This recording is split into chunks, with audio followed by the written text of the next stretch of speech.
hadirin acara dipersilakan mengisi form evaluasi untuk mempermudah pendataan acara bagi pihak panitia.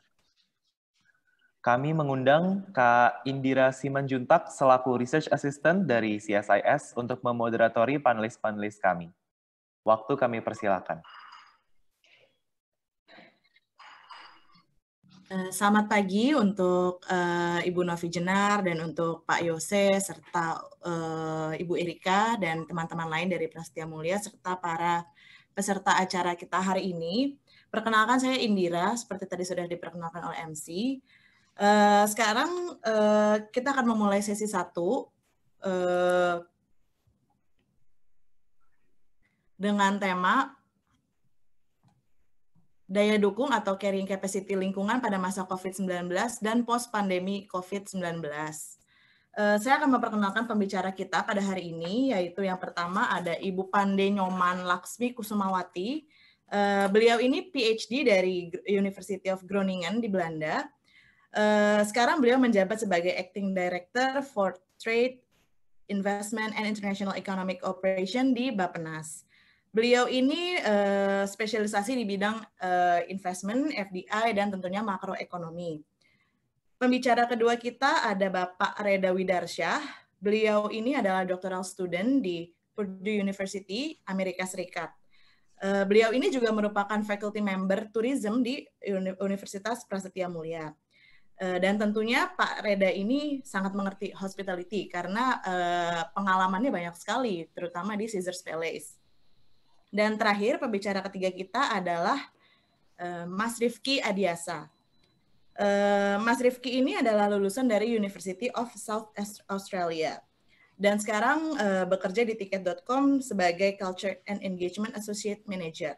Dan Mas Rifki ini tentunya sangat paham di bidang marketing, communication, dan community engagement. Tanpa berlama-lama lagi, saya persilahkan kepada pembicara pertama kita, Ibu Laksmi, untuk memaparkan sesi panelnya. Ya, terima kasih banyak Mbak Indira, Bu Indira, untuk memoderatori dan kemudian memperkenalkan diri saya. Mohon izin Bapak Ibu sekalian, selamat pagi Bapak Ibu. Bapak Fatoni, Bu Erika, Pak Yose, Bu Jenar. Selamat pagi semua Bapak Ibu, semoga dalam kondisi sehat selama masa pandemi ini. Sebelumnya saya mengucapkan terima kasih banyak untuk Universitas Prasetya Mulia, terutama untuk program studi ekonomi dan bisnis yang telah memberikan kesempatan pada saya untuk memberikan pandangan pribadi saya mengenai daya dukung lingkungan pada masa COVID-19 dan post-pandemic COVID-19. Selanjutnya,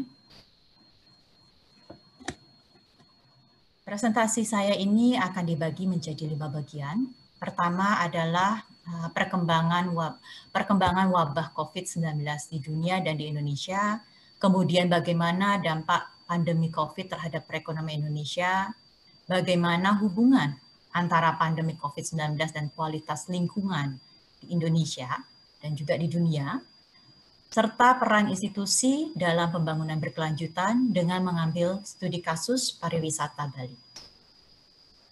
Selanjutnya,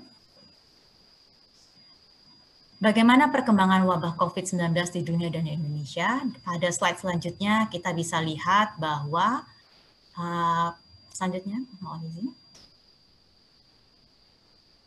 Kita bisa lihat pada grafik ini, bahwa kasus COVID-19 ini masih berlanjut baik di dunia maupun di Indonesia.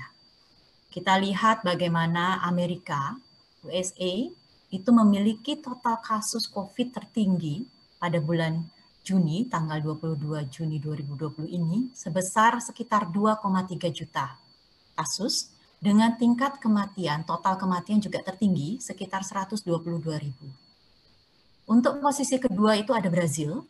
Brazil juga memiliki total kasus yang tinggi, sekitar 1 juta pasien, dan dengan total kematian sekitar 50.000. Untuk kondisi COVID di negara lain diikuti oleh Rusia dan juga negara-negara Eropa lainnya. Bagaimana dengan Indonesia? Kita lihat Indonesia. Indonesia jauh lebih kecil dibandingkan negara-negara yang tadi disebutkan. Indonesia memiliki total kasus per 22 Juni sekitar 46.000, kemudian dengan total kematian sekitar 2.500. Ini terlihat kecil dibandingkan negara-negara yang lain tadi, namun kita perlu waspadai bahwa studi menemukan besarnya jumlah kasus itu bergantung dari jumlah tes yang dilakukan. Sehingga terlihat bahwa kasus yang sedikit belum tentu tidak membahayakan. Kita lihat bagaimana Korea dan juga Italia yang melakukan jumlah testing massal, mereka memiliki jumlah kasus positif yang besar. Namun mereka memiliki informasi, data yang akurat mengenai perkembangan COVID di negara mereka. Dengan demikian kita bisa lihat bahwa kita perlu waspadai di Indonesia. Tambahan kasus harian masih besar. Dalam jangka pendek, pandemi COVID di Indonesia kemungkinan akan masih berlanjut dalam jangka pendek. Mudah-mudahan cepat ya bisa diatasi. Selanjutnya,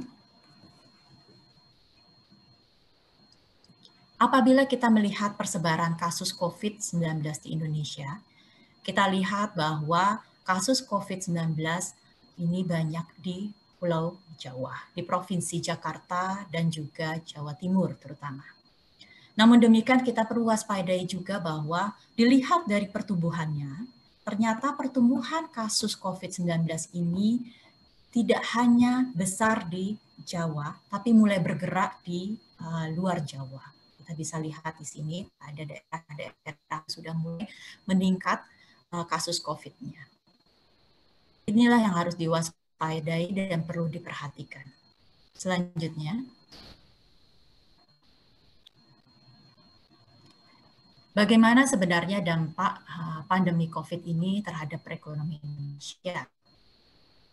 Kita lihat, kita tahu bahwa pemerintah telah melakukan berbagai upaya untuk mengatasi pandemi ini. Dan pemerintah juga sudah memproyeksikan kasus terburuknya perekonomian Indonesia akibat dari pandemi COVID-19 ini bisa mencapai minus 0,4 sampai dengan 2,3 pada tahun 2020.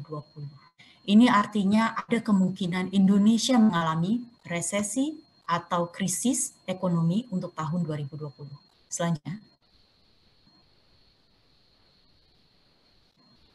Di sini saya ingin menyampaikan bahwa krisis yang dialami 2020 ini akan berbeda dengan krisis ekonomi, krisis yang dialami pada tahun 1998 maupun 2008. Untuk krisis 1998 dan 2008, krisis itu murni karena faktor ekonomi.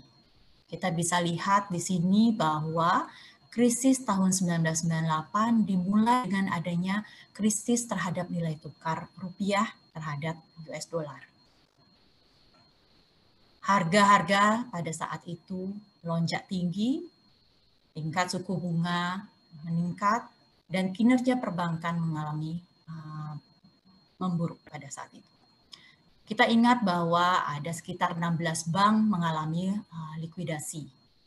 Itulah yang menyebabkan aktivitas perekonomian pada tahun 1998 itu minus 13%. Itu adalah kondisi yang sangat buruk pada saat itu. Bagaimana dengan krisis 2008? Krisis 2008 juga dipengaruhi terutama oleh faktor ekonomi. Subprime mortgage yang terjadi di Amerika yang merupakan menurunnya harga rumah, yang menurunkan juga kepercayaan masyarakat akan perbankan. Inilah yang diawali dengan krisis subprime tersebut. Pada akhirnya itu akan menyebabkan krisis pada perbankan dan juga akan menurunkan perekonomian, terutama di negara-negara maju. Dan syukurnya Indonesia pada saat itu masih bisa terjaga perekonomiannya. Bagaimana dengan krisis 2020? Berbeda dengan krisis 1998 dan krisis 2008, kita bisa lihat di sini bahwa krisis diawali dengan adanya krisis di faktor kesehatan akibat pandemi COVID-19. Mengapa ini bisa terjadi? Dengan adanya pandemi COVID-19 ini, pemerintah tidak hanya Indonesia, negara luar juga melakukan kebijakan. Pemerintah Indonesia terutama melakukan kebijakan pembatasan mobilitas penduduk, kemudian membatasi aktivitas ekonomi, sehingga dengan kata lain itu akan berupaya menurunkan penyebaran COVID-19 dengan cara membatasi mobilitas dan mengurangi aktivitas ekonomi. Namun menurunnya aktivitas ekonomi dan juga mobilitas itu akan mempengaruhi aktivitas dari masyarakat itu sendiri. Namun berbeda dengan krisis 1998 dan krisis 2008 ini, krisis 2020 tidak atau belum mempengaruhi kinerja perbankan. Sejauh ini kinerja perbankan, likuiditas dan solvabilitasnya masih terjaga. Inilah yang membedakan dengan krisis-krisis tahun sebelumnya. Selanjutnya.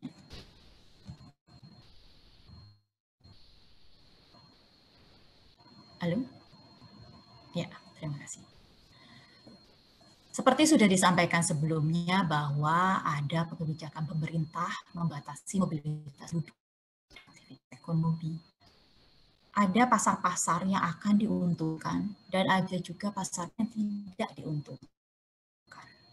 Kita tahu bahwa dalam ekonomi kita belajar pasar.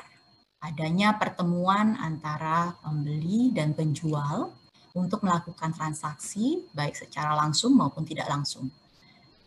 Pasar yang membutuhkan pertemuan secara langsung, dialah yang akan memiliki terdampak dari adanya COVID-19.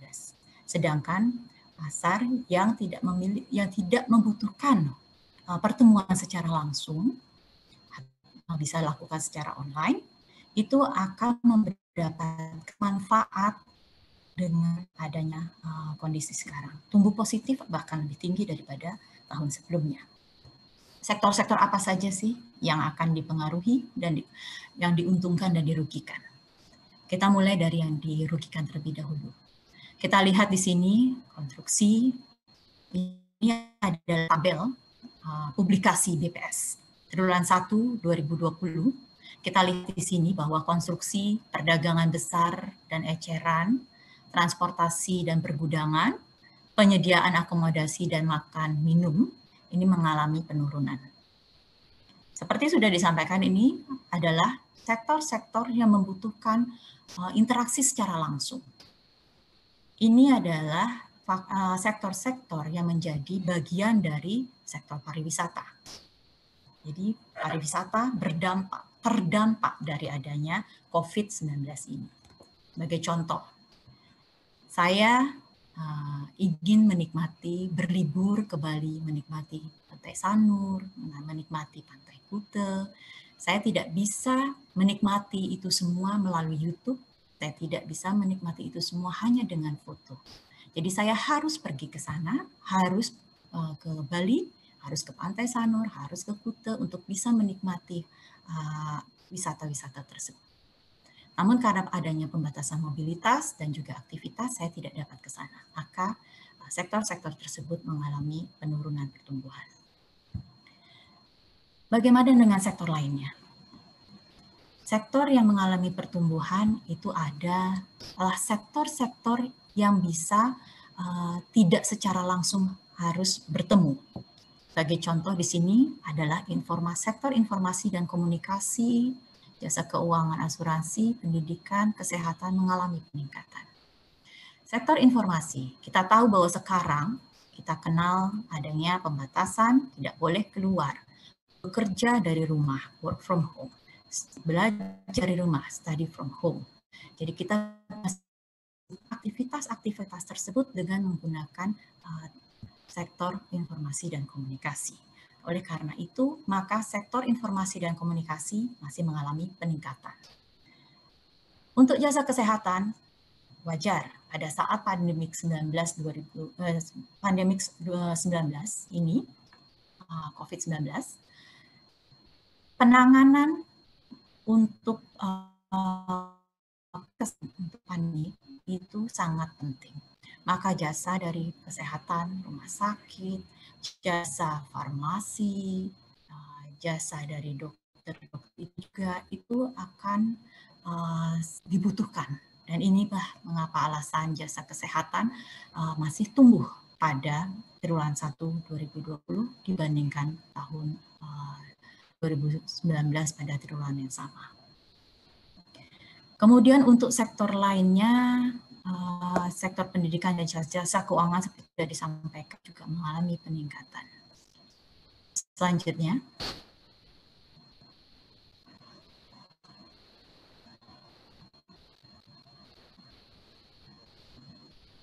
halo, bisa selanjutnya?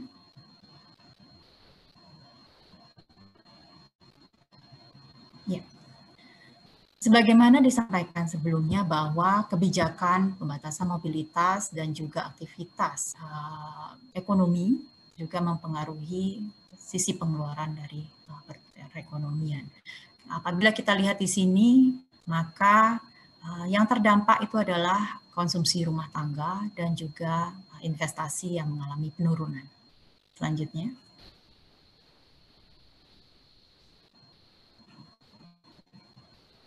Bagaimana hubungan pandemi COVID-19 ini dengan kualitas lingkungan? Selanjutnya.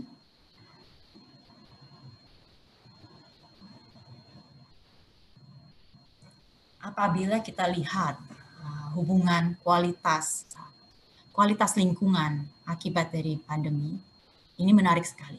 Karena beberapa paper menunjukkan bahwa kondisi wabah COVID ini menjadi blessing in disguise bagi lingkungan. Kita lihat bagaimana gambar-gambar ini adalah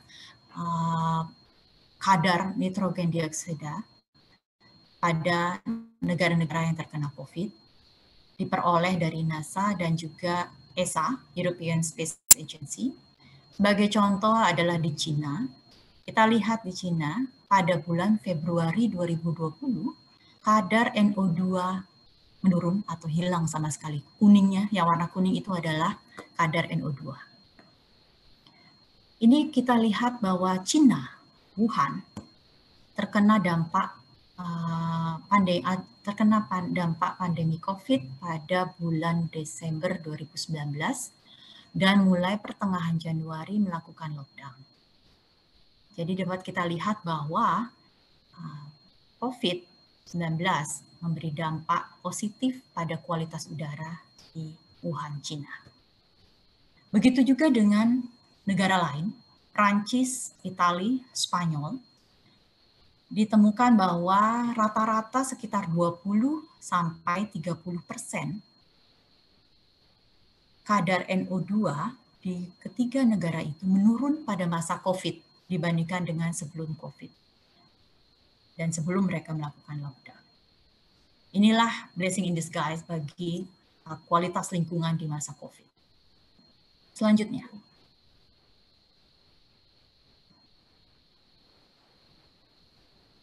Bagaimana dengan kualitas udara di Indonesia? Pada masa COVID ini, dampak terhadap kualitas udara di Indonesia bervariasi. Ini adalah data BPS. Didapatkan bahwa beberapa daerah mengalami perbaikan kualitas udara, sedangkan beberapa daerah mengalami penurunan kualitas udara. Yang mengalami peningkatan kualitas udara adalah Bogor, Surabaya, Bekasi, dan Semarang. Sebagai contoh Bogor, peningkatan kualitas udara disebabkan adanya pembatasan mobilitas penduduk, baik di Bogor itu sendiri maupun dari Jakarta. Dan juga ada penutupan daerah-daerah wisata di Bogor yang membatasi orang-orang untuk berwisata. Karena Bogor adalah salah satu tujuan wisata bagi masyarakat Jakarta. Sedangkan beberapa daerah yang memiliki penurunan kualitas udara itu adalah Tangerang Selatan, Tangerang, Bandung, dan juga Jakarta. Untuk sebagai contoh Tangerang Selatan, mengapa terjadi penurunan kualitas udara? Karena memang pada masa pandemi tersebut, Tangerang Selatan yang merupakan kawasan industri masih melaksanakan produksinya. Di industri masih berjalan. Itulah yang menyebabkan penurunan kualitas udara di daerah tersebut. Selanjutnya,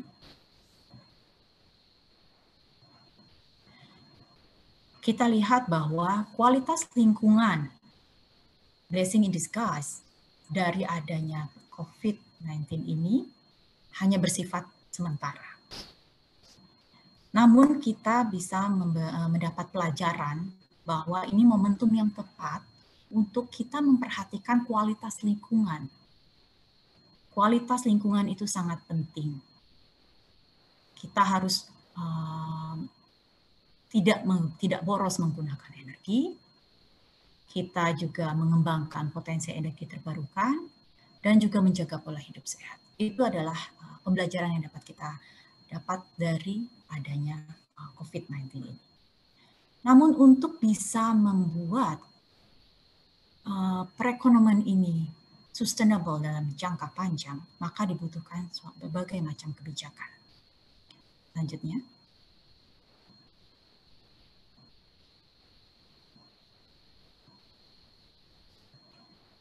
Grafik sebelah kiri ini adalah grafik Kuznets. Berdasarkan teori Kuznets, dikatakan bahwa ada hubungan antara per kapita income dengan kerusakan lingkungan.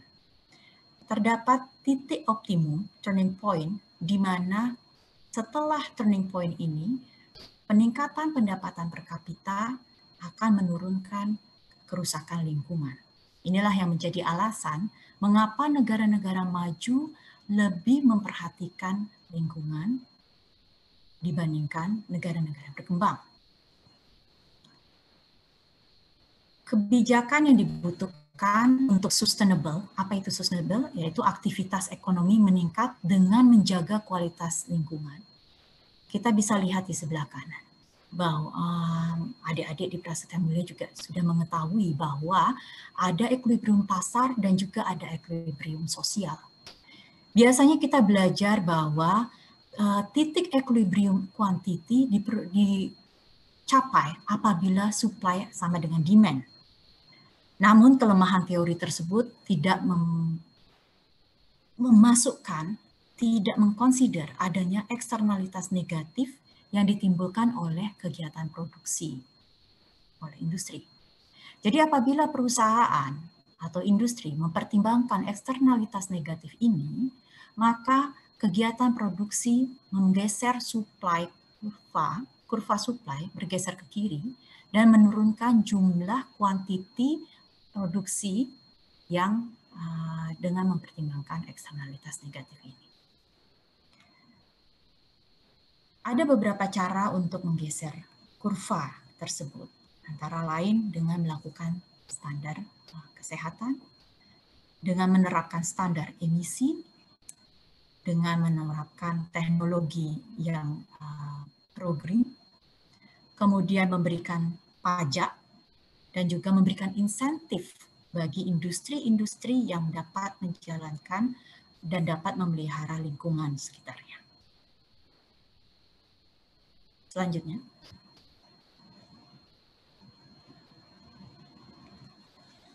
Namun demikian, berdasarkan disertasi saya, ditemukan bahwa untuk mendorong perekonomian yang berkelanjutan, apalagi setelah COVID ini, diperlukan peranan dari institusi. Apa itu institusi? Institusi menurut North adalah aturan main yang mempengaruhi behavior dari aktor-aktor dalam perekonomian, baik secara formal maupun informal. Formal sebagai contohnya adalah peraturan pemerintah, undang-undang, segala regulasi. Kemudian informal adalah value, norma, kepercayaan dari masyarakat. Ini peran penting institusi dalam mencapai perekonomian yang berkelanjutan.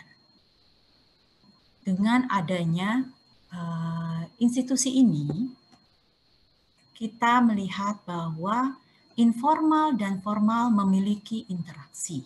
Kita lihat dalam kuadran 4 ini yang disusun oleh Williamson di 2009. Dikatakan bahwa formal dan informal ini interaksinya bisa bervariasi, beragam. Ada yang lemah dan ada yang kuat.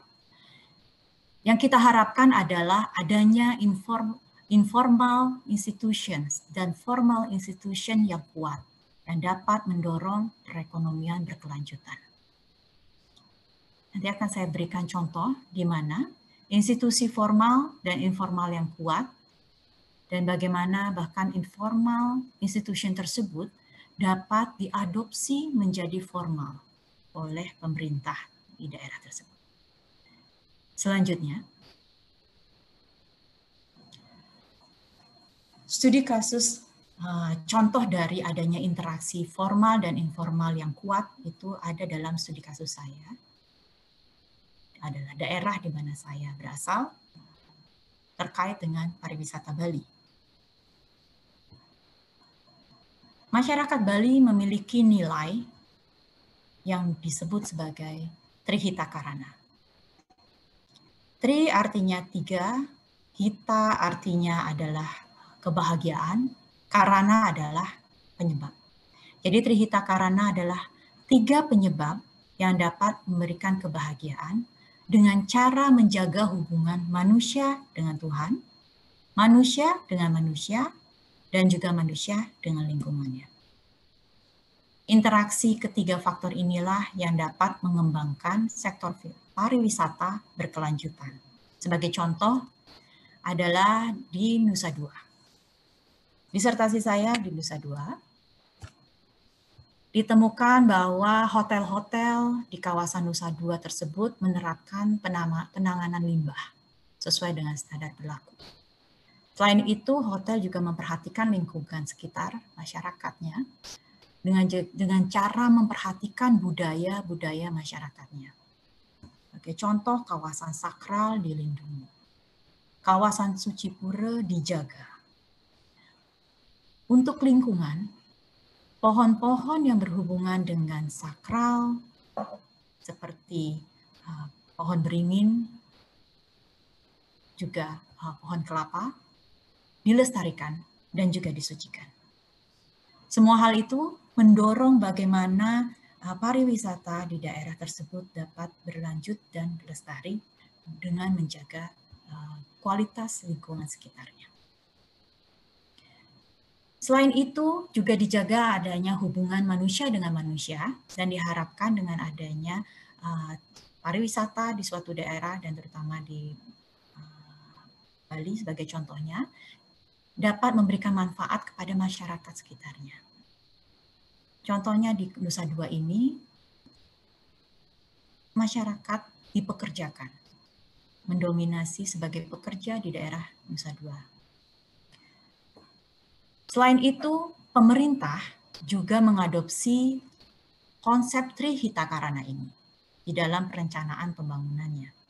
Bahkan untuk memastikan terlaksananya konsep Trihita Karana ini, pemerintah Bali, Provinsi Bali, membentuk forum Trihita Karana yang terdiri dari pemerintah, bisnis atau pengusaha-pengusaha, masyarakat, dan juga akademisi. Inilah institusi informal yang terkait dengan formal yang kuat, yang dapat mendorong sustainability dan menjaga kualitas lingkungan dan kapasitas lingkungan. Sebagai kesimpulan, wabah COVID-19 ini memang memberi dampak negatif terhadap perekonomian. Namun, wabah ini juga sebagai blessing in disguise bagi kualitas dan kapasitas lingkungan, di mana selama pandemi COVID-19 ini, kualitas lingkungan di beberapa daerah mengalami peningkatan. Namun ingat bahwa peningkatan kualitas lingkungan ini masih bersifat sementara. Dan kita harus belajar dalam suasana COVID ini bahwa kita harus serius memperhatikan lingkungan sekitar kita dan mendorong kualitas dan kapasitas lingkungan ini untuk mencapai pembangunan yang berkelanjutan, sustainable, dan inklusif. Selain itu, peran institusi menjadi penting dalam pembangunan berkelanjutan. Demikian pandangan yang dapat saya sampaikan. Semoga dapat bermanfaat dan diskusi dapat dilanjutkan dalam sesi diskusi. Apabila ada pertanyaan maupun pandangan-pandangan dipersilahkan. Terima kasih, saya kembalikan kepada moderator. Terima kasih banyak Ibu Laksmi atas paparannya yang sangat insightful ya. Jadi kita bisa tahu perkembangan COVID, dampaknya, dan keadaan perekonomian kita sekarang. Untuk pembicara selanjutnya, saya persilahkan Pak Reda untuk memaparkan paparannya. Ya. Terima kasih Bu Indri, terima kasih Pak Fatoni, terima kasih Bu Erika Lukas, dan terutama Pak Albert udah mengundang saya untuk mempresentasikan mengenai tentang carrying capacity system, walaupun saya mungkin belum begitu dalam hal ini. Ini merupakan kursus pertama saya mengajarkan tourism planning ya di hospitality business, di S1 Tourism Business. Jadi saya akan coba menjawab melalui teori-teori yang sudah dikemukakan, terutama dari segi pariwisata, bagaimana kita bisa menghadapi terutama tentang wabah COVID-19 ini, dan bagaimana proses daripada pariwisata berkelanjutan untuk Indonesia ke depan. Mungkin secara global, mungkin salah satu yang kita bisa gambarkan secara metafor adalah kalau kita bicara dengan air. Air merupakan salah satu sumber daya alam yang sangat penting, baik untuk hospitality, juga untuk agrikultural. Hampir semua sisi dari industri ekonomi depends on water. Kita bisa lihat di sini di mana penggunaan air itu diagungkan sekali di adat Bali sebagai bentuk purifikasi. Tidak dalam satu hal ada permasalahan di mana water dan air jernih merupakan one of the most scarce resources dari bagian belahan dunia, terutama juga di Indonesia. Dan hal ini tidak akan stop. Kenapa? Karena populasi dunia semakin meningkat. Kita bisa lihat di sini Indonesia, di mana populasinya sudah mulai mencapai United States, sekitar 200 juta, walaupun China, India masih lebih tinggi, sekitar 1,4 miliar sampai 1,3 miliar. Tapi kita bisa lihat, the general trend daripada populasi dunia, kita semakin bertambah dan meningkat. Menandakan bahwa aktivitas ekonomi juga akan semakin meningkat 10 atau 50 tahun ke depan. Dan populasi misalnya di Southeast Asia, China yang merupakan salah satu target konsumen pariwisata Indonesia, juga sudah mencapai populasi sekitar 500 juta. India sampai 300 juta. Untuk bisnis atau investasi, ini merupakan hal yang positif. Ya kan, karena kita akan membuka peluang Indonesia untuk engage in terms of international partnership in exchange of economy. Tetapi ekonomi saya juga melihat ada double-edged sword di sini, di mana kontribusi daripada aktivitas ekonomi kita juga berdampak terhadap hal yang besar, misalnya perubahan iklim. Di fifth assessment daripada IPCC, Intergovernmental Panel on Climate Change, mengkonklusikan ada dua hal. Satu, dalam bidang atmosferik, hasil dari aktivitas manusia sudah meninggikan we are receiving the warmest 30-year period in the last 1400 years. Kita bisa lihat di sini bahwa annual average dari tingkat temperatur surface dunia sudah meningkat sampai 0,6. This is highly critical. Dan bisa lihat di bawah maps ini, hampir semua dunia memiliki heat maps yang semakin meningkat, regardless of region. Lalu kedua, kita bisa melihat bahwa karbon dioksida atau biochemical cycles di atmosferik juga is at the level of unprecedented in the last 800,000 years. Di dalam 800.000 tahun kita sebagai manusia.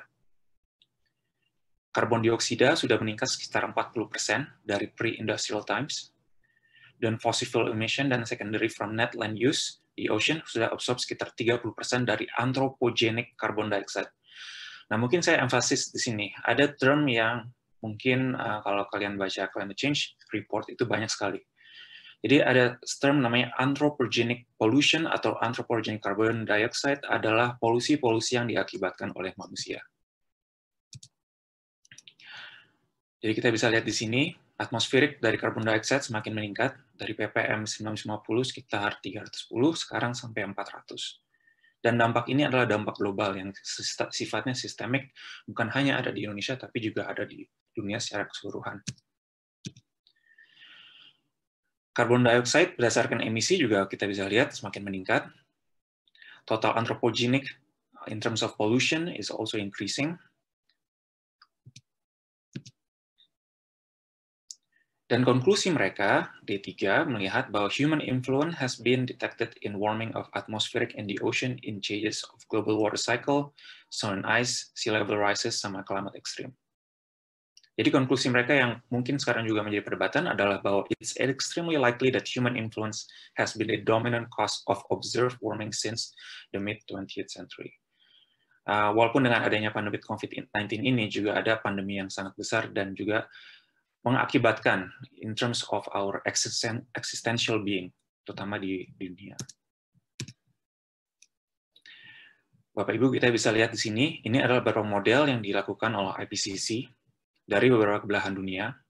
Yang saya mau perlihatkan adalah model yang berwarna merah. Di sini adalah model yang memasukkan both natural and anthropogenic forcing, di mana biru itu adalah hanya natural forcing. Kita bisa lihat ya, dari Australia, South America, North America, and Pacific, sewaktu anthropogenic forcing dimasukkan dalam suatu model itu, tingkat daripada warming-nya itu bertingkat quite significantly, almost 0 to 1, menandakan adanya significant difference dari perbedaan model tersebut. Jadi, kalau kita bicara tentang lingkungan, the warming of climate system is unequivocal. Jadi, tidak pernah kita lihat sebelumnya di sejarah kita di dunia. Hampir semua bagian dari environmental has diminished, sea level sudah meningkatkan resiko kita untuk akhirnya ada kebanjiran yang akan secara terus-menerus akan datang.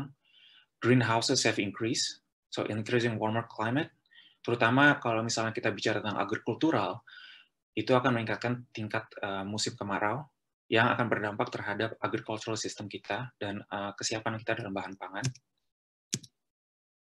So, mungkin ada satu paradoks di sini. Kita sudah mengetahui bahwa salah satu sistem irigasi di Bali, Subak, itu terkenal dalam menjaga in terms of water replenishment atau water retention. Tapi the tourism economy yang ada di Bali has caused tropical Indonesian islands to run out of water. Dan ini adalah hal yang serius, di mana kalau misalnya kita tidak memiliki rem atau pegangan dalam hal development dalam industri, hal-hal ini akan compounded.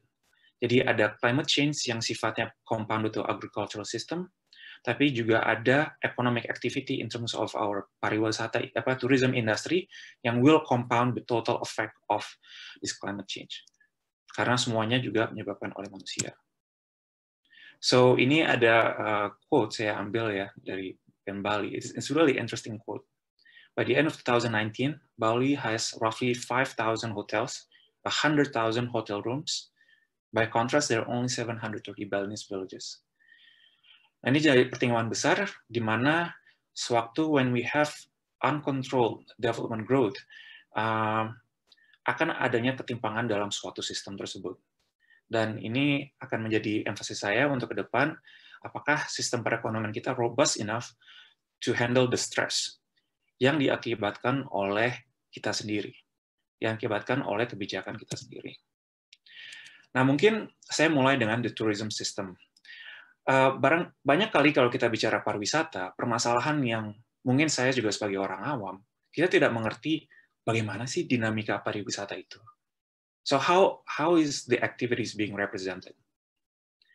Di tahun 2004, Lipers shows they create some kind of a system yang menandakan bentuk dari dinamika pariwisata secara keseluruhan.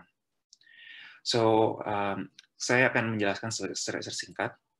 Liper system dibagi menjadi 3 geographical element area. Dan ini sesuai kalau kita bicara tentang aktivitas pariwisata. First, kita ada region, destination region. Jadi region di mana pariwisata itu berada. Lalu ada transit route. Jadi bagaimana transportasi antara wisatawan ke destinasi tersebut, baik dalam bentuk airport atau infrastruktur. Then there is the other region yang kita inginkan, that's called the tourist generating region. Jadi ini adalah daerah-daerah yang menghasilkan wisatawan untuk datang ke daerah kita. Aktivitinya in general ada departing and then returning tourists. Tapi akan tetapi, dinamika daripada aktivitas ini akan selalu bersentuhan atau bersinggung dengan semua sistem yang kita ada di dalam ekonomi. Baik dalam ekonomi, socio-cultural, legal, meteorological, geographical system, technology system, hydrological system, geopolitical system. So system becomes really important in here, sangat penting di hal ini karena kalau kita tidak mengatur dinamika dari proses dari sistem pariwisata tersebut, saya akan takut terjadi di mana impact-nya itu it's no more turning point. Jadi sudah melebihi dari turning point tersebut dan akhirnya rencana kita ke depan untuk pariwisata yang lebih baik atau ingin meningkatkan jumlah ekonomi devisa negara akan hancur karena kita tidak memiliki sistem yang cukup kuat untuk menghandle stres daripada aktivitas tersebut. Jadi kalau kita bicara sekarang tentang sustainable development, selalu ada 3 orientasi, yaitu economic impact, socio-cultural impact, environmental impact. Tadi social-cultural impact sudah bicara sama Ibu Nevi tentang bahasa, environmental economic impact tadi sudah bicarakan sama pembicara sebelumnya, but right now we also have another impact. Impact-nya adalah public health. Public health ini akan berdampak terhadap dinamika aktivitas kita terhadap 3 hal ini. Economic impact, social-cultural impact, environmental impact. Karena public health akan menjadi acuan kita ke depan in terms of what is our allowable in terms of economic activities di dalam suatu area atau di dalam suatu destinasi. Dan untuk hal ini, kita membutuhkan kultur yang kuat. Karena dinamika daripada impact ini tidak bisa lepas dari kultur. Dan kultur kita sebagai masyarakat sosial, bagaimana kita mengorganisir resources dan lingkungan yang kita berada. So, in terms of tourism, ada tren melalui namanya impact tourism. Kita bicara impact kemarin. Jadi ini tourism di mana 2 aktor, baik dari destinasi maupun dari wisatawan itu sendiri, help each other to make a strategic contribution of time and talent and treasure to social environment project in destination. Jadi mereka datang untuk ke daerah wisata untuk berbuat something positif. Ini mungkin yang bersambung dengan Pak Fatoni bilang tentang eudaimonic tourism. Biasanya eudaimonic tourism terkait dengan volunteer tourism. Nah, ini mungkin salah satu yang kita harus pikirkan. Aktivitas daripada wisatawan yang akan datang ke destination region kita, what is our desired activities in terms of their tourism activities? Itu juga harus dipikirkan. Apakah kita akan selalu berorientasi terhadap hal-hal yang hedonik, walaupun hedonik itu masih penting in terms of direct impact on our economy, ya kan? Tapi apakah kita mulai mendiversifikasikan this type of tourism experiences, di mana mungkin ada dari segi positif membangun in terms of our capacity building di dalam destinasi tersebut. Jadi kalau kita bicara sebelumnya, we always talk about system. Jadi bagaimana in terms of our system kita bisa membuat lebih baik, ya kan? So in destination region, terutama untuk implikasinya untuk kita, adalah banyak aktivitas yang bisa berada, tapi juga ada positif dan negatif effect. Ada sifat di mana kita bisa exchange in terms of our socio-cultural understanding. Kita bisa lihat dari sini, yang bentuknya adalah participatory tourism activities. Ada juga efek di mana kita mengkomodifikasi or commercialize hal-hal yang sifatnya sakral di sini. Di sini di Pulau Mari, atau atraksi terkenal called the Gates of Heaven. Tapi aktivitas itu juga akan berdampak terhadap lingkungan, terutama dalam limbah plastik di dalam hal ini. So, selalu dalam destination region kita ini ada 3. Tetapi, kalau kita balik ke system, destination region is one part of the system. So, it's not the whole system daripada tourism system. Dan kita sebenarnya bisa melakukan pencegahan baik dalam transit, dalam tourist generating region, di dalam perencanaan ini.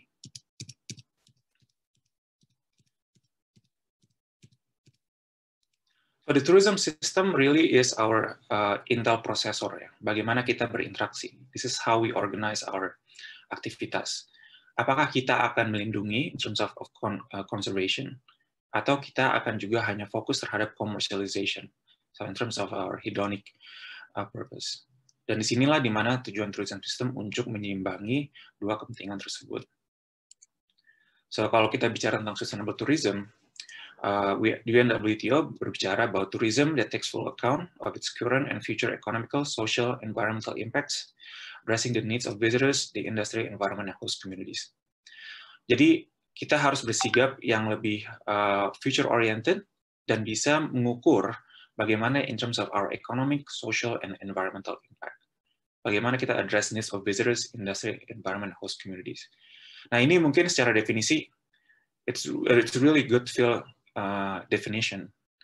Akan tetapi the challenges is really heavy karena untuk menjaga keseimbangan ini perlu pendekatan atau sistem yang atau proses yang lebih jitu dan lebih baik, di mana kita bisa memanage in terms of the boom and the cycle in terms of activities dalam pariwisata dan external stressor or internal stressors yang bisa mengakibatkan sistem kita untuk berubah.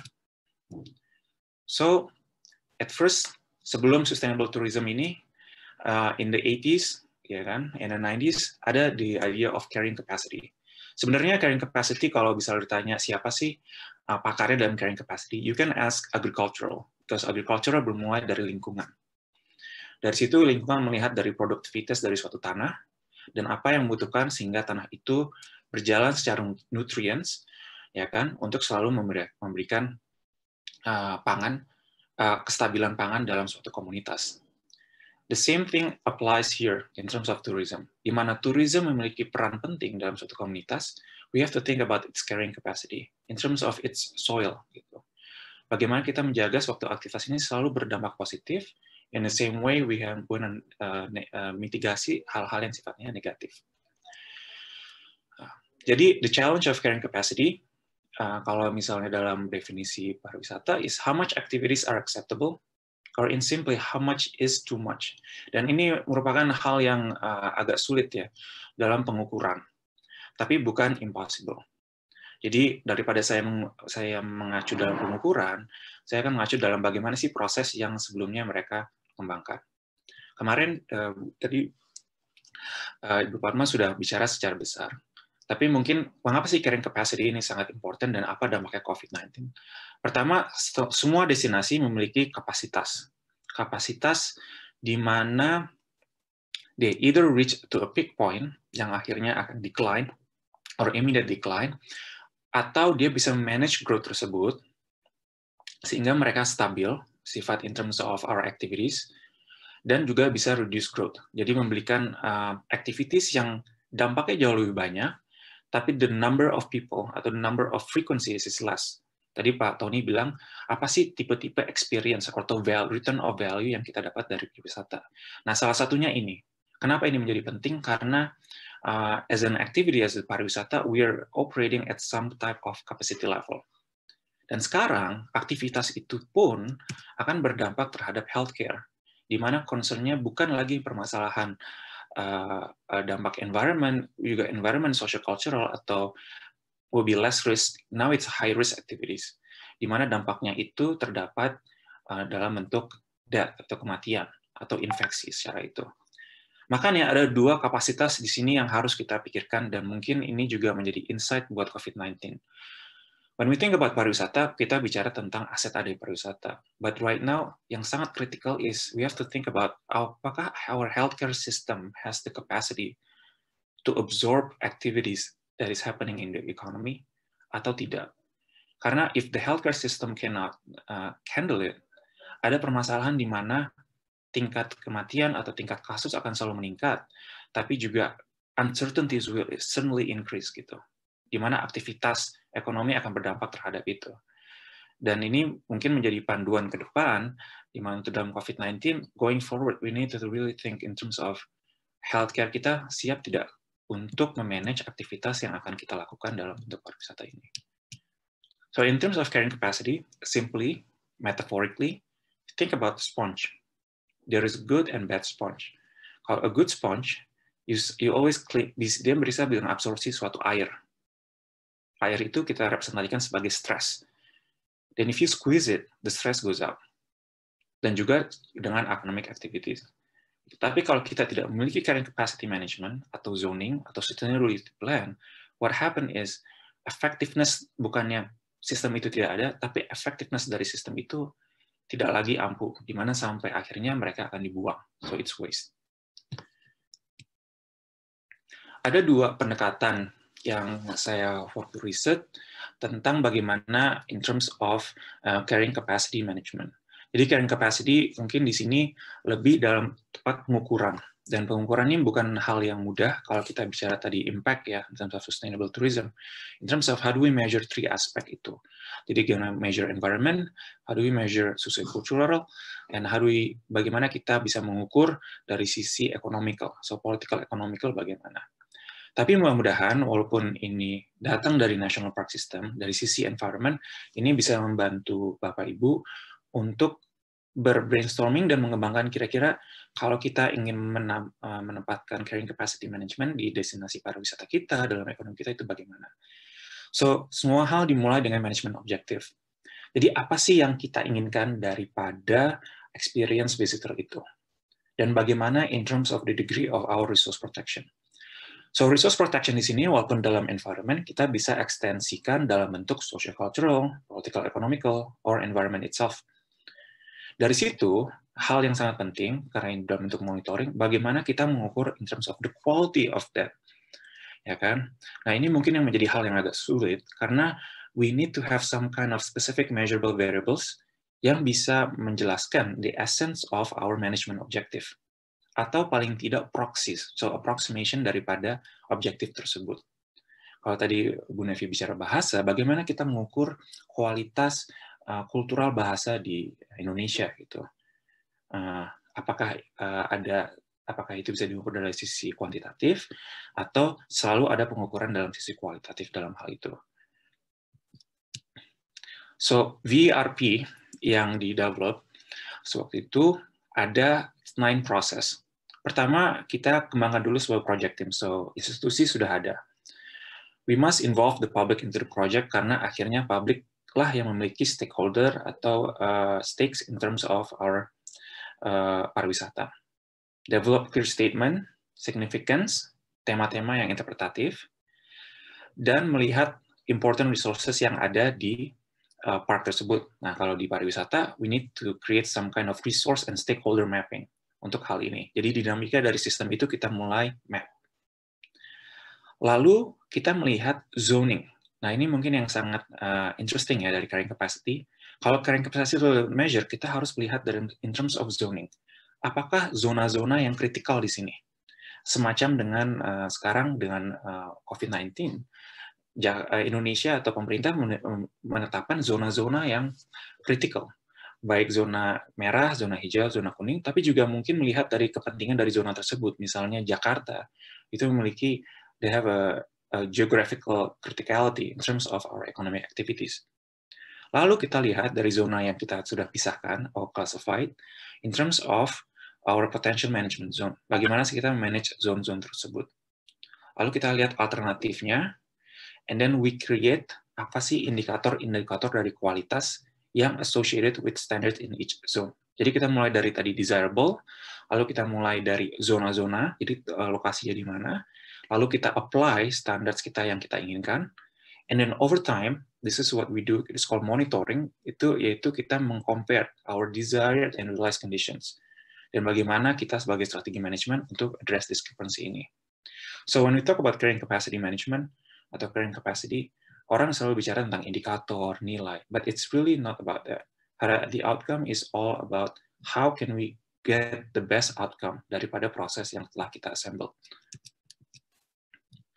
So di sini misalnya dalam suatu national park, they have the idea of people at one time. Jadi kan ada aktivitas yang kita sebut acceptable, so we need to control in terms of how many people we want, in terms of aktivitas dalam hal itu. Mungkin juga sama sekarang dengan masalah COVID-19. Serba banyak aktivitas yang kita ingin di suatu mall. Ya kan, serba banyak aktivitas di mana aktivitas itu tidak akan berdampak negatif atau exceed in terms of our healthcare system availability, gitu, capacity. Jadi itu adalah bentuk-bentuk daripada carrying capacity. Ini mungkin pendekatan yang lebih environment ya, tapi kita bisa lihat di sini, di mana suatu zona itu bisa diterapkan in terms of national park. Jadi ada threshold limit yang dibolehkan dari hal itu. Satu, misalnya kita bisa lihat di sini ada untuk trail routes, misalnya ini diadakan di Nepal. Mereka memiliki limit di mana satu aktivitas yang dibolehkan dalam trail ini hanya 300.000 atau 600.000. Akan tetapi, sewaktu aktivitas itu mulai berpergian dari suatu titik poin, itu mulai dikurangkan. Jadi, aktivitas itu mulai berkurang misalnya ke desa wisata A atau desa wisata B, karena ada critical cultural asset preservation yang di situ, kita bisa mengontrol in terms of our limitations ke situ. Tapi di trail-trail lain yang lebih populer, yang lebih dibangun infrastrukturnya, kita membolehkan aktivitas tersebut. Nah, jangan dibayangkan bahwa aktivitas itu jelek, atau if we decrease activities, berarti kita tidak merealisasi our economic activities. But what we want is controlled outcome in terms of our economic output. Makanya kita menjaga in terms of our activities in one given area. Nah, yang permasalahannya adalah nanti juga adalah masalah zonasi. Makanya zonasi ini sangat penting. Zonasi daripada suatu daerah sangat penting karena we can contain in terms of activities di satu area itu dan mengkonsentrasikan resources kita dalam area tersebut. Dimana kalau kita tidak ada zonasi or zoning laws atau kita nggak enforce zoning laws tersebut, akan menjadi ambiar, jadi akan menjadi permasalahan. Karena sekarang kalau kita pikir ya, misalnya di sini ada aktivitas yang cukup tinggi, sekarang semua titik poin daripada national park itu akan menjadi aktivitas. Semua aktivitas tinggi. Dan akibatnya adalah aktivitas tinggi itu akan berdampak negatif terhadap sistem yang ada di national park tersebut. Sehingga tujuan daripada melindungi daripada resource hal tersebut, so when we talk about asset protection, itu kita akan menjadi gagal karena kita membiarkan aktivitas untuk berjalan tanpa adanya cap atau limitation in terms of capacity. Dan itu dari sisi namanya VRP. McCool juga mendevelop satu hal yang sama. Prinsipnya masih sama. Any type of human activities will result in some change to the environment. Kalau kita bicara sustainable, any type of human activities will also affect social-cultural dan juga economical. Diversity in natural and social condition is both inevitable. Jadi ada diversitas yang kita harus jaga di dalam suatu destinasi itu. Dan sebagai management planning, kita harus memiliki certain outputs. Jadi ini hampir hal yang sama dengan VRP. Awal prosesnya mulai dari identify impact issues and concern. Jadi apa yang menjadi impact kalian. Jadi di dalam tourism planning Prasetya Mulia misalnya, kita identify in terms of situational analysis first. Lalu kita melihat apakah isu yang menjadi prioritas dalam satu destinasi itu. Setelah itu kita mengembangkan planning. What kind of tourism development that we want? Nah, mungkin tourism development bisa gampang we all want sustainable tourism development. Yes, tapi organisasi daripada struktur institusi yang ada itu bagaimana? Jadi interaksi antara institusi itu apakah misalnya di Nusa Dua itu akan dikembangkan?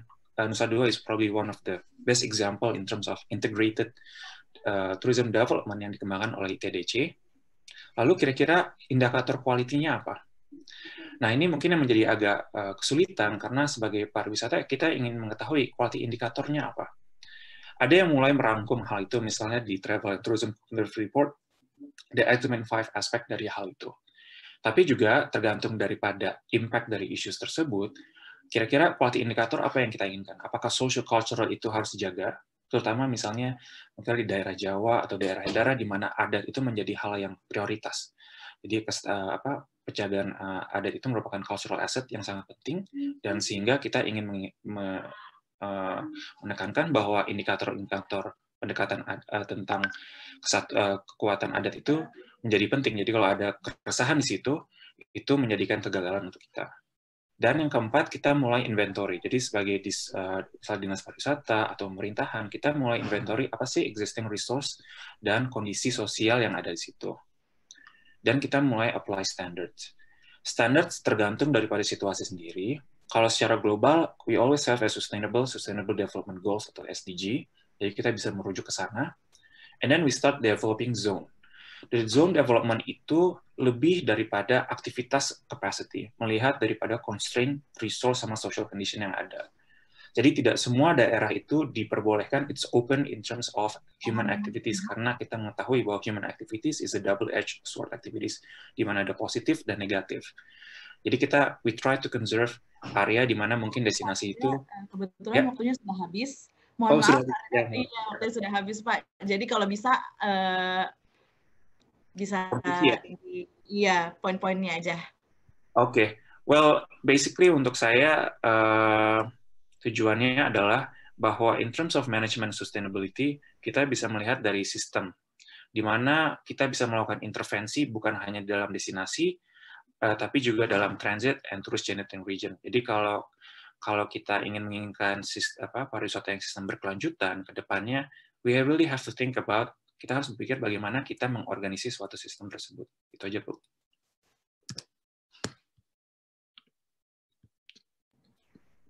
Oke, terima kasih banyak Pak Reda. Mohon maaf tadi waktunya sudah habis, Pak.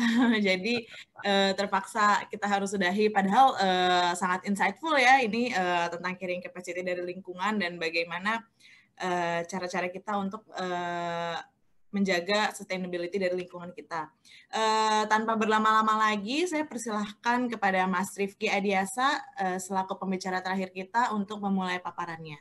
Silakan Mas Rifki. Oke.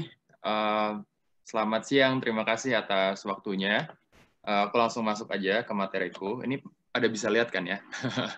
Oke. Jadi kalau tadi angle-nya udah banyak yang ngebahas tentang holistic impact gitu ke tourism karena pandemik ini, dan tadi Sobat Mas Reda juga keren banget cerita tentang carrying capacity. Mungkin angle-nya kalau dari saya lebih akan ngebahas tentang impact-nya ke pelaku usaha gitu kan. Kita kan di tiket.com ini very closely work with tourism industries gitu untuk majuin pariwisata Indonesia. Kita pengen Indonesia tuh maju kalau dikenal di dunia itu karena tourismnya gitu. Jadi developed country karena tourism. Jadi dengan adanya pandemi seperti ini, how does it impact us? Dan sebenarnya moving forward action plan yang kita udah punya established tuh pengennya seperti apa? Kayak gitu. Tapi tak kenal maka tak sayang, jadi kita pengen kenalan dulu sedikit nih, biar kita menyamakan konteks. Aku waktu itu, aku lulus tahun 2016 dari University of South Australia.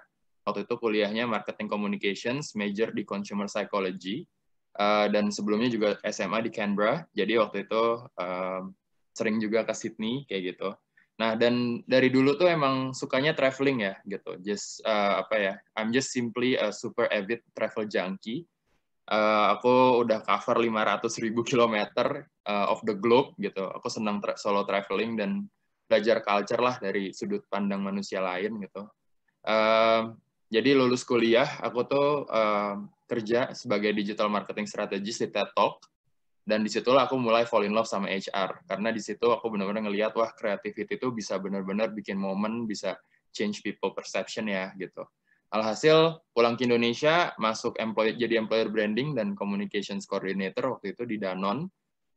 Nge-handle banyak banget pabrik dan lain-lain, dan ngelihat diversity is very beautiful.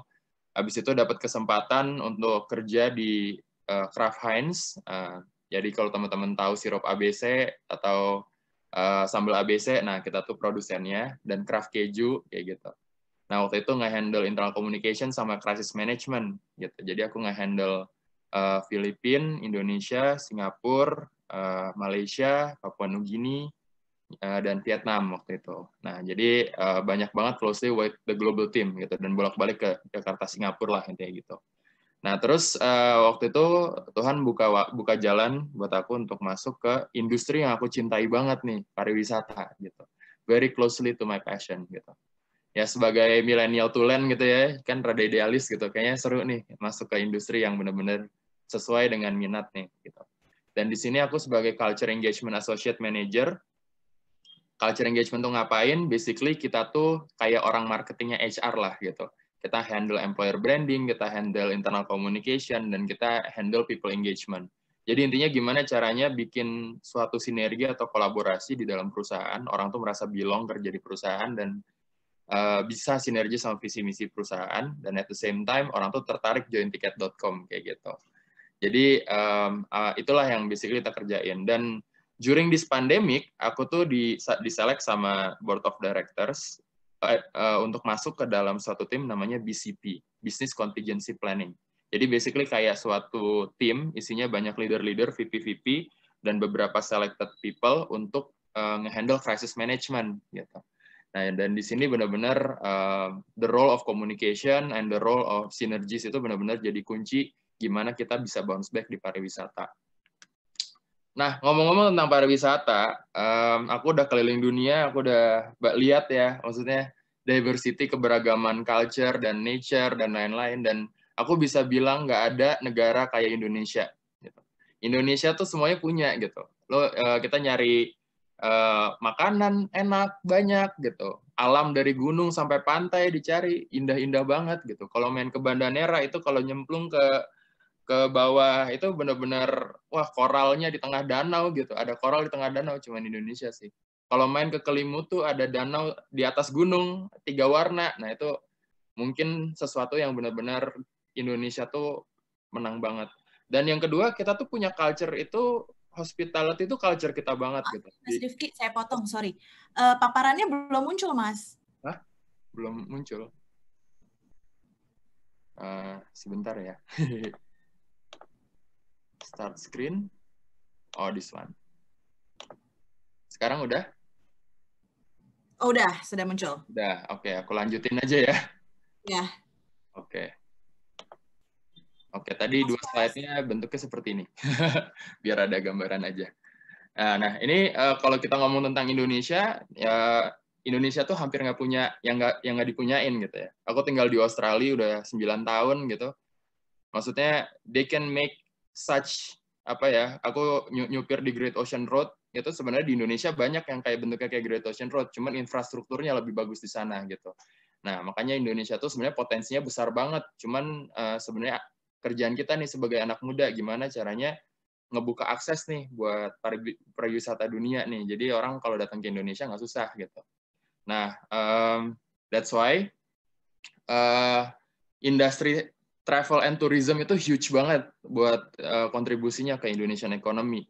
Kalau misalnya dilihat di kompetitor-kompetitor atau misalnya negara-negara tetangga, kontribusi GDP kita tuh 6% ya dari tourism gitu.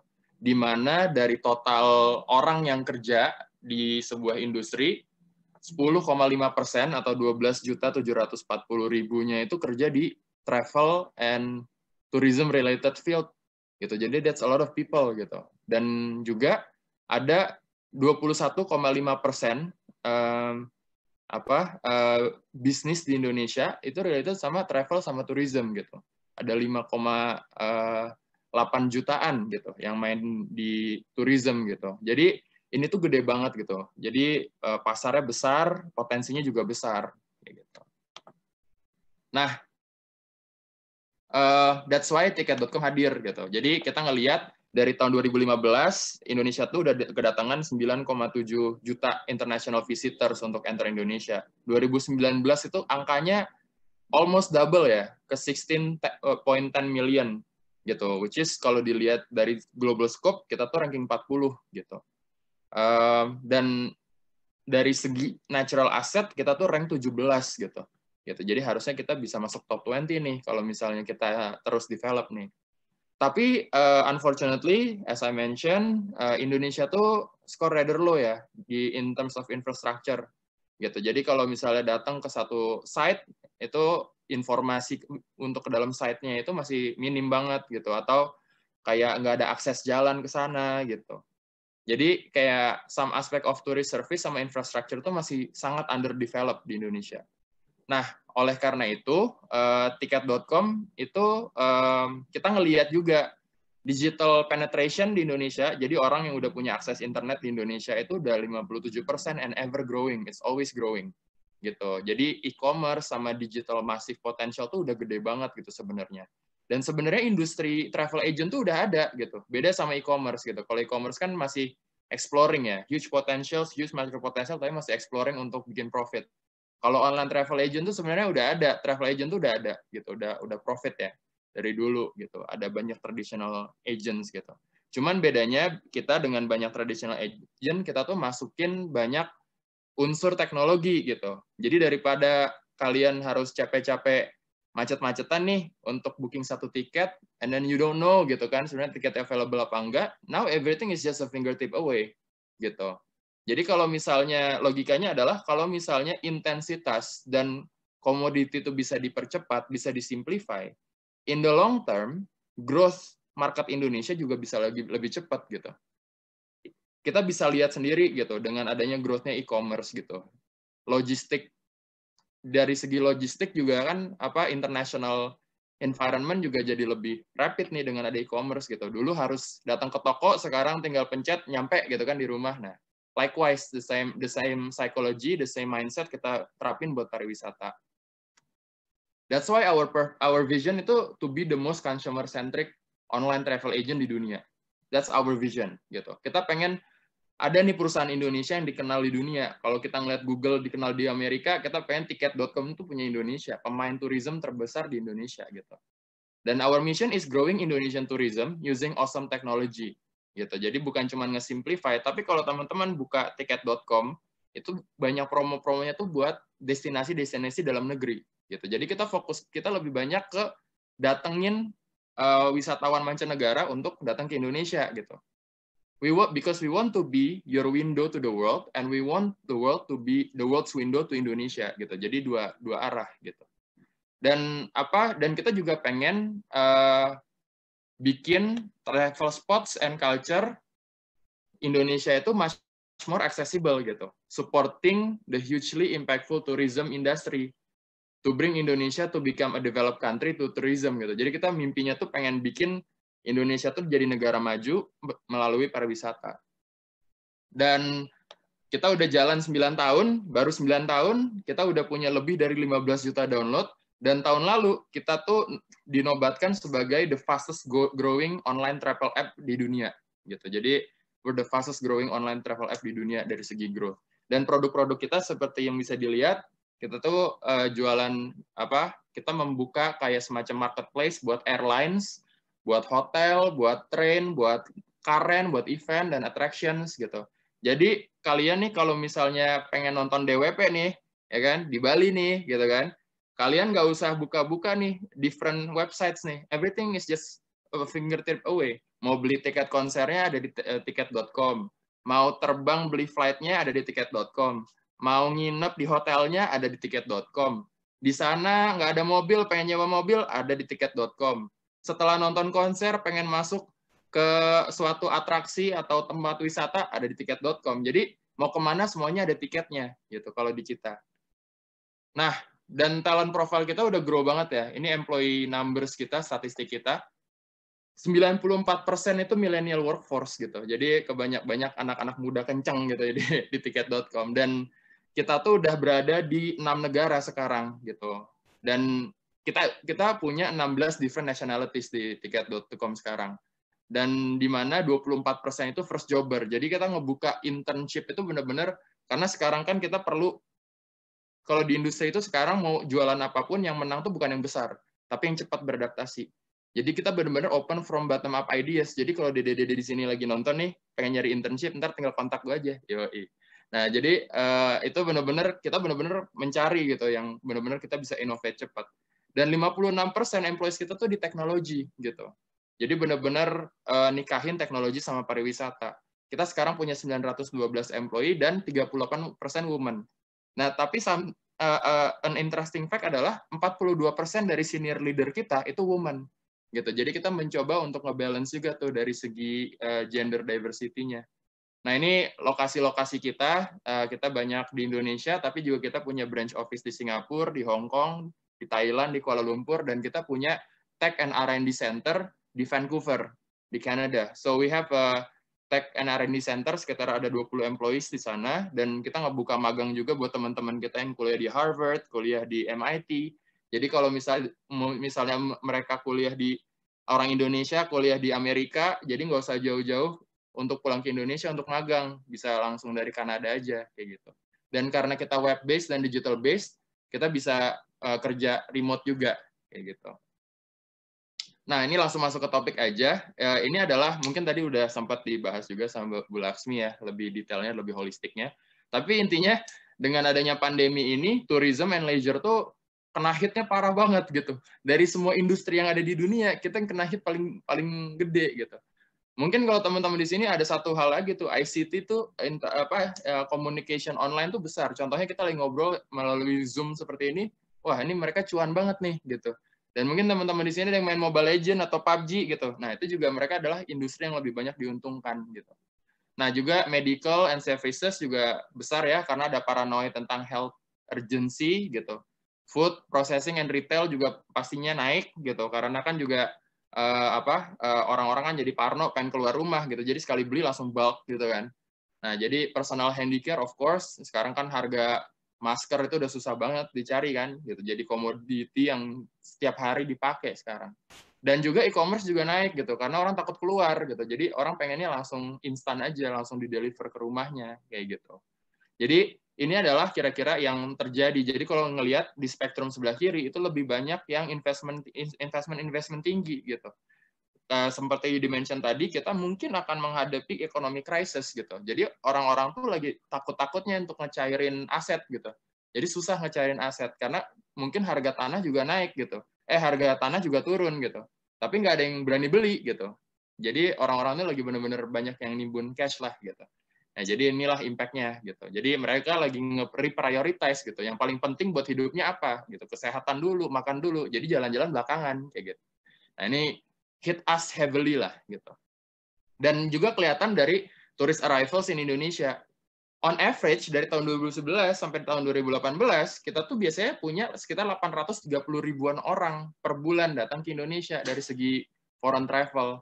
Tapi and the highest itu pernah di Juli 2018 itu 1,5 jutaan gitu. Tapi data yang kita dapat dari April of 2020 which is baru 2 bulan yang lalu itu cuma 160.000 gitu. Jadi decrease-nya tuh gila-gilaan gitu. Dari average 832.000 kemarin yang datang cuma 160.000 gitu. Itu signifikan drop banget gitu.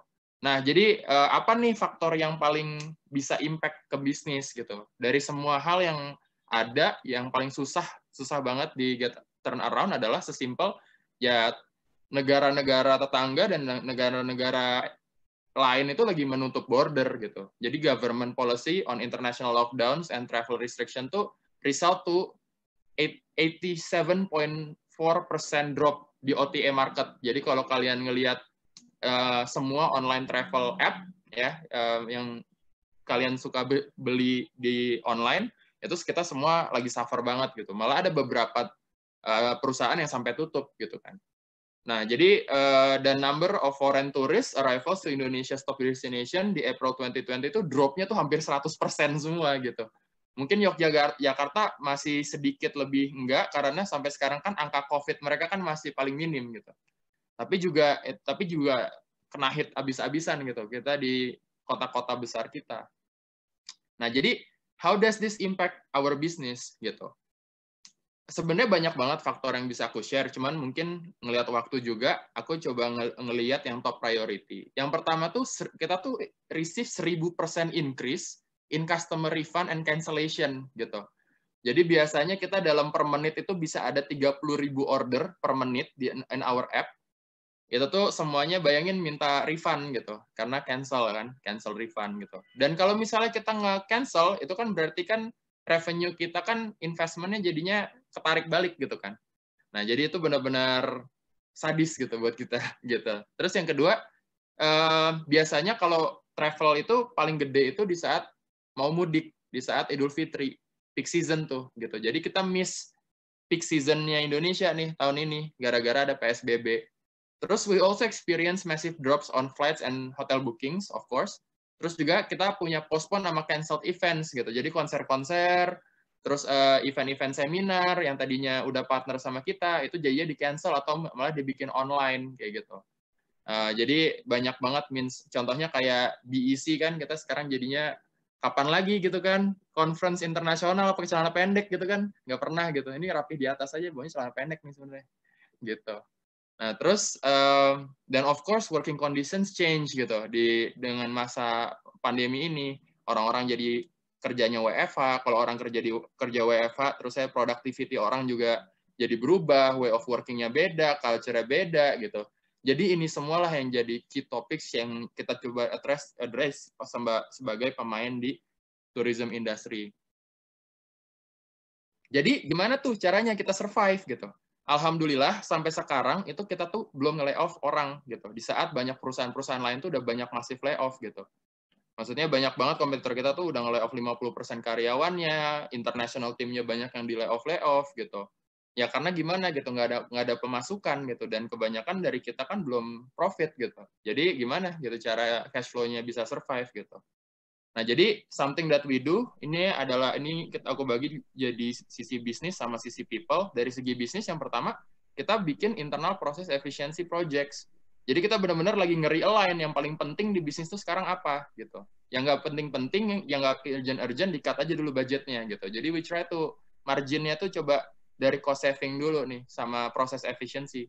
Beberapa departemen kalau misalnya bisa digabung gitu. Jadi satu proses lebih cepat gitu. Jadi fokus kita tuh lebih ke agility sekarang.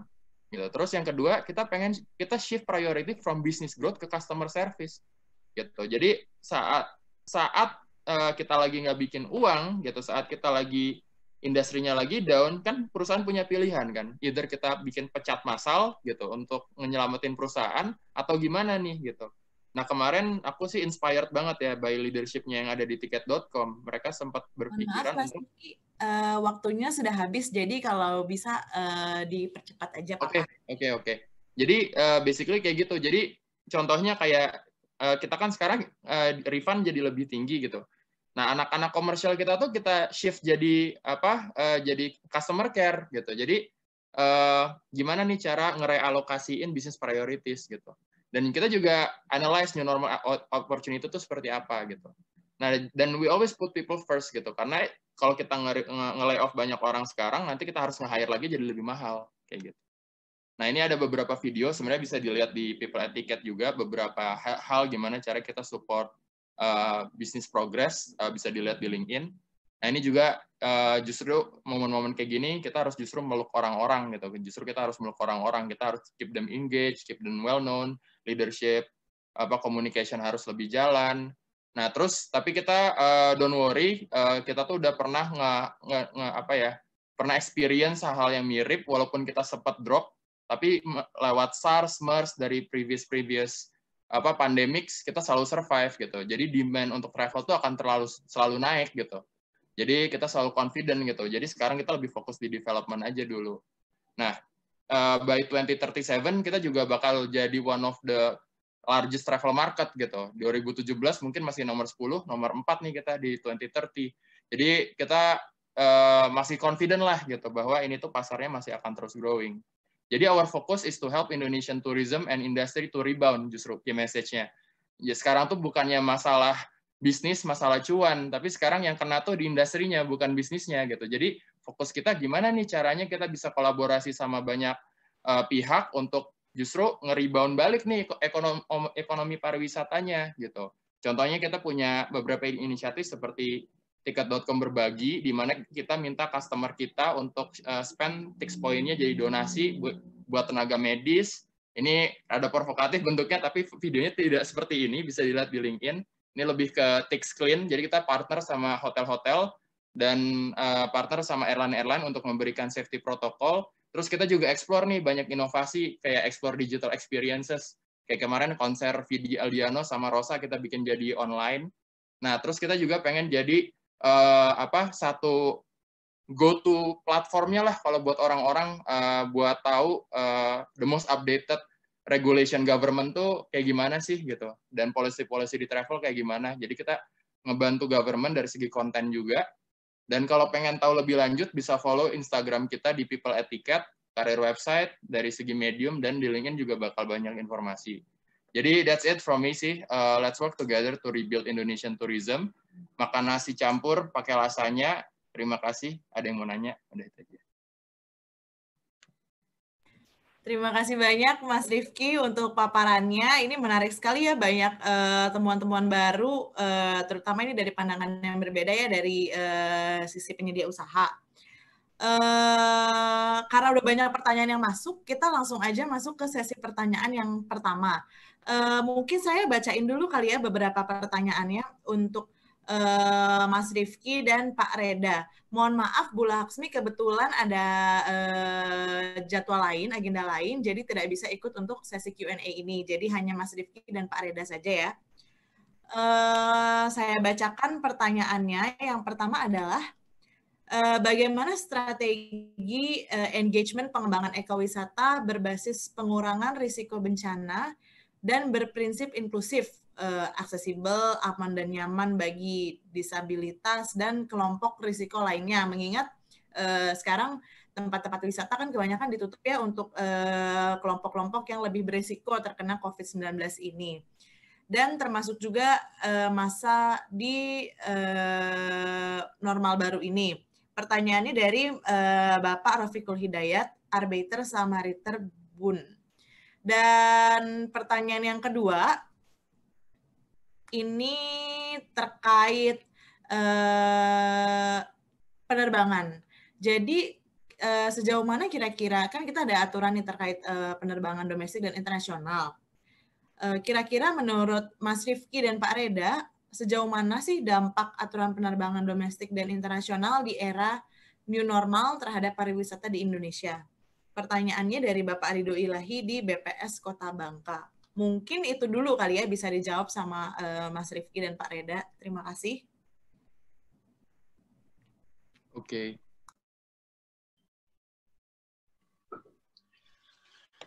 Terima kasih Bu Indira. Oke, siapa dulu mau jawab, Mas? Mungkin Pak Rifki dulu deh jawab tentang aksesibilitas, karena kan terkait nih tentang experience tiket.com gitu. Bagaimana siasatnya? Oke. Kalau tadi pertanyaan tentang yang paling aku lebih familiar sama pertanyaan yang kedua ya. Airline. Oke. Saya jawab nomor 1 deh. Ya. Kondisi tentang domestik sama internasional gitu. Yeah. Kalau sekarang itu, kalau internasional yang saya tahu itu, although di banyak negara-negara luar itu udah mulai turun angka COVID-nya ya, gitu. Jadi orang-orang udah mulai ada yang buka border dan lain-lain kayak gitu. Travel ban ke Indonesia tuh masih ada gitu. Jadi negosiasi luar negeri kita yang justru harus kuat gitu, keluar gitu. Karena as I mentioned, COVID di Indonesia tuh belum nyampe ke titik peak-nya gitu. Jadi belum kalau sekarang tiap hari kita ngelihat kasusnya bisa naik 1000 itu belum nyampe peak gitu. Jadi benar-benar gimana caranya naikin travel ban itu ya benar-benar gimana situasi di negaranya itu bisa kondusif dulu sih itu. Jadi challenging buat travel international market tuh challenging banget gitu. Tapi buat domestic market dengan adanya ditariknya PSBB ini, kita udah mulai ngelihat mulai ada pertumbuhan dari segi revenue sama sales. Itu orang udah mulai berterbangan walaupun harus ribet banget gitu, harus dites dan lain-lain kayak gitu. Cuman at least we have something lah, udah mulai ada orang tuh mulai traveling lah dari segi domestik gitu, walaupun sangat pelan-pelan gitu. Dan belum semua airline tuh bounce back gitu. Jadi benar-benar di sini tuh banyak sangkut pautnya sama kebijakan airline-nya, kebijakan hotelnya, kebijakan destinasinya, kebijakan perusahaan yang memberikan izinnya gitu. Jadi benar-benar that's why poin saya tadi adalah kalau pengen benar-benar kita bisa bounce back ya ini bukan cuman masalah 1-2 perusahaan harus seperti apa atau bukan cuman government doang gitu. Harus benar-benar berunding nih pemain pariwisatanya, pengelola pariwisatanya, local government-nya sama menteri pariwisatanya tuh harus ngobrol gitu. Nggak bisa kita cuma punya satu solusi buat satu titik sih. Itu mungkin yang bisa digambarin gitu dari pengertian kalau dari industri sih. Nah, kalau saya menjawab tentang masalah aksesibilitas, Bu Indira, terutama kayak di National Park, salah satu mungkin yang sekarang mulai populer ya dengan adanya physical distancing rules adalah virtual tour gitu. Nah, di sini di mana ICT, Information Communication Technology, sangat membantu untuk interaksi antara wisatawan dan daya objek wisata tanpa harus wisatawan itu ada di daya objek wisata. Nah, tadi kan bicara tentang bagaimana nih dengan kaum minoritas, bagaimana dengan kaum disability. Nah, salah satunya adalah melalui virtual tour gitu. Jadi walaupun pengalamannya tidak sama in terms of life experience, tapi paling tidak kita ada sisi curiosity dari misalnya kita ingin ke Gunung Merapi atau kemana yang kita bisa inginkan. Malah saya pikir itu jauh lebih aman misalnya sekarang kalau misalnya kalian pergi ke gunung sekarang di mana misalnya gunung itu udah aktif tentang vulkanik gitu. Tapi sisi dari cerita dan narasi dari gunung tersebut, mitologi tersebut, itu masih bisa dipaparkan, dijelaskan dalam bentuk virtual. Dan banyak sekarang tur-tur di Jakarta pun, misalnya Jakarta Good Guide, yang memberikan opsi untuk tur virtual itu, dan mulai banyak permintaan, baik dari domestik maupun internasional untuk hal itu.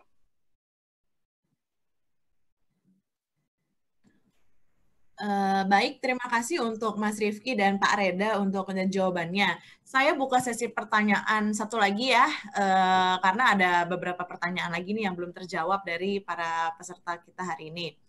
Yang pertama ini khusus untuk Pak Reda. Apakah menurut Pak Reda, Indonesia telah mengerahkan upaya yang cukup untuk mendukung konservasi lingkungan? Bila belum, kira-kira apa saja yang masih bisa dilakukan supaya optimal? Dan yang kedua, ada pertanyaan dari, yang tadi pertanyaan dari Michelle Kawinata, dan yang sekarang pertanyaan kedua dari Abdul Nasir. Dikarenakan COVID ini tentunya kan sektor tourism ini menurun ya demand-nya. Tapi dari sisi sektor pariwisata sendiri, kira-kira apa sih yang bisa dilakukan agar sektor pariwisata ini bisa tetap tumbuh di tengah pandemi dan tetap bisa memberikan kontribusi ke pertumbuhan ekonomi Indonesia? Oke, ini ada pertanyaan. Udah, saya rasa cukup dua dulu ya untuk sekarang. Terima kasih, silakan Mas Rifki dan Pak Reda. Oke.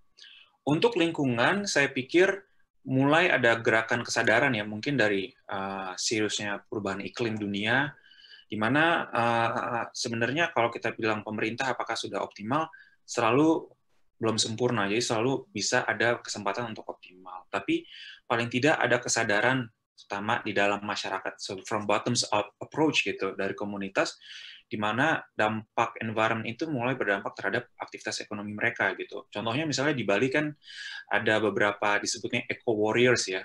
Di eco warriors ini menginisiasi tentang permasalahan polusi plastik di pantai Bali gitu, di mana akhirnya pemerintah mengeluarkan no plastic, kan ada plastic ban.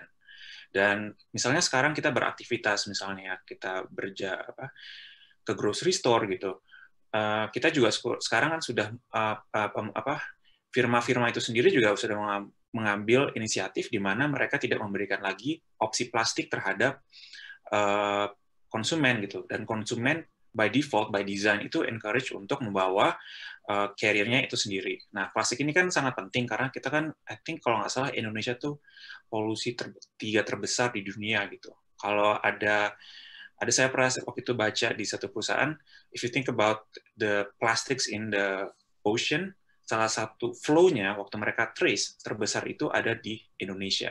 Dan yang perusahaan yang ingin mengembangkan plastic recycling itu, mereka pertama kali proyek itunya prototipe-nya ada di Sungai Ciliwung, kalau salah sungai di Indonesia. So saya pikir masih ada kemungkinan untuk pemerintah untuk beroptimal, tapi lebih bagaimana kita meningkatkan kesadaran dari masyarakat sendiri gitu.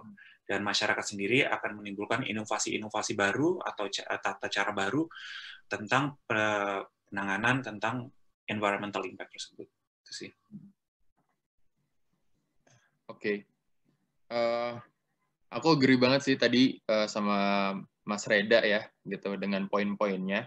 Paling satu hal yang aku pengen tambahin, analoginya tuh kayak gini. Kalau biasanya kita kedatangan banyak turis dan segala macam, fokus kita tuh lebih ke service, gitu, lebih ke oke, ini operasional dan lain-lain gitu. Nah sekarang justru menurut aku dengan kita turis pada lagi nggak datang, ini adalah kesempatan kita untuk evaluasi justru gitu, untuk benar-benar nge-reflect gitu, untuk nge-systemize gitu segala macam yang mungkin secara waktu dan secara infrastruktur kita nggak punya gitu saat kalau misalnya modenya lagi operasional gitu, kalau lagi aktif gitu. Jadi mungkin this is a good time untuk Indonesia ngeriset sih justru kayak gitu. Jadi this is a good time gitu untuk kita benar-benar nge-reflect, untuk benar-benar jalin kolaborasi lebih kuat sama banyak sektor, bikin sistemnya lebih integrated gitu, dan benar-benar start with the reason why gitu, the fundamental reason why. Searching for that fundamental reason why gitu, sama segala macam masalah pariwisata di Indonesia gitu. And we have the luxury of time sekarang, yang mungkin kita nggak punya kalau misalnya pariwisata lagi jalan gitu, karena banyak kepentingan yang lain yang harus dilakukan gitu. Jadi kalau misalnya kita bisa ngelakuin sesuatu, what can we do gitu? What can we do adalah ya explore other things gitu. New normal will be a new normal, it wouldn't be the same gitu. Aku aja kerja sekarang, oh ternyata bisa konkol seefektif kerja di kantor gitu. Why not untuk experience? Why not untuk traveling kayak yang tadi Mas Reda bilang gitu. Jadi sekarang kalau dari sekarang sebenarnya pemainnya siapa? Semua orang bisa kontribusi. Contohnya kayak di tiket.com sekarang tuh segala macam peraturan, segala macam perubahan yang ada di pemerintah, yang ada di pemain pariwisata, kita pengen kasih informasi yang lebih akurat, yang lebih up to date gitu. Kita bisa support di situ. Mungkin branding di segi konteks dari segi kita kan kurang branding ya, tempat-tempat yang rada terpencil gitu di Indonesia gitu. Mungkin ini adalah waktunya kita bisa nulis gitu, bisa cerita gitu. Jadi sebenarnya pariwisata itu is very close to marketing kan. Jadi orang kan datang ke Indonesia atau datang ke suatu tempat karena marketingnya bagus. Karena orang, wah gue jadi pengen ke sana, gue pengen invest 2 juta untuk datang ke sana gitu. Wah Raja Ampat keren banget gitu. Dari mana taunya gue nggak pernah ke Raja Ampat gitu. Tapi aku tahu Raja Ampat tuh keren gara-gara instastory teman aku gitu. Karena baca travel blog yang bagus gitu. Jadi sekarang tuh it's a good time untuk Indonesia tuh justru bagus ya. Sekarang kan Kementerian Kreatif sama Kementerian Pariwisata kan jadi gabung gitu kan. Justru it's a good time untuk benar-benar nge-push those contents gitu, untuk nge-promote gitu secara terstruktur. Karena nggak ada demand dan nggak ada nggak ada kebutuhan operasional gitu. Jadi bisa fokus justru di branding sekarang sih gitu kalau menurut aku. Oke, terima kasih banyak pertanyaannya untuk jawabannya untuk Pak Reda dan Mas Rifki. Sebenarnya masih ada lagi nih pertanyaan-pertanyaan lain daripada peserta kita yang masih semangat untuk bertanya, tapi karena keterbatasan waktu sepertinya harus kita sudahi. Mungkin kalau ada kesempatan di lain waktu bisa ditanyakan lagi ya untuk para peserta. Kepada para pembicara saya ucapkan terima kasih banyak atas waktunya, kesediaannya, dan wawasan insight yang telah diberikan kepada kami.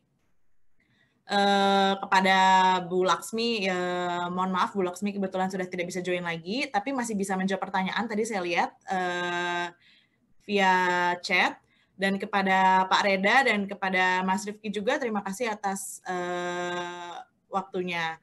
Dan kepada para peserta yang telah hadir, habis ini kita masih ada sesi 2 lagi, mungkin bisa tetap ikut lagi, tapi untuk sesi 1 ini sudah selesai. Terima kasih atas partisipasinya. Terima kasih. Terima kasih Bu Indira. Terima kasih Michael.